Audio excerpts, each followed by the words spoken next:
My name is James Cahan. I'm a partner at Thompson, Snell and Passmore, specialising in clinical negligence, and today we're going to talk about sepsis cases. So sepsis is a life-threatening condition where your body essentially overreacts to an infection and starts to attack itself. So the body sees the infection as a threat and starts to attack its own organs, and it's usually a life-threatening condition, and if not treated promptly, then it leads to all manner of injuries.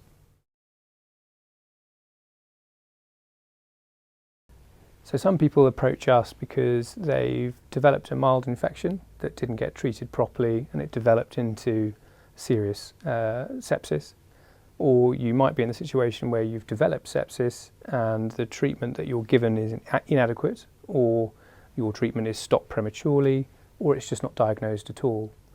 Often with sepsis, the issue is a delay in picking up the condition in the first place, so a failure perhaps to check someone's regular OBS, which might be their heart rate or their temperature, when they attend their GP or the emergency department.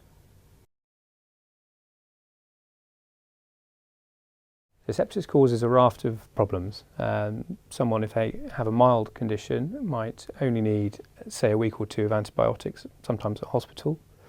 If you have a more severe reaction or a more severe condition, then you may be left with lifelong problems. Now these can range from loss of limbs, often that happens in cases involving children, unfortunately. Organ damage is very common from sepsis, and sadly death is often the outcome of poorly treated sepsis.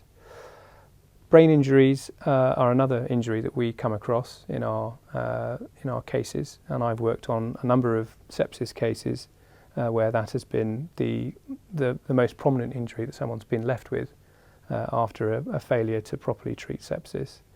Now in those cases, those people need a huge amount of support from their friends and family. Often the symptoms aren't properly diagnosed when they leave hospital. They may be left with behavioural problems, depression. They may not be able to cope in social situations that they used to manage. They may not be able to go back to work, or they may struggle with day-to-day stress in a way that they didn't used to. Now it's important those people get as much support as they can from friends and from professionals.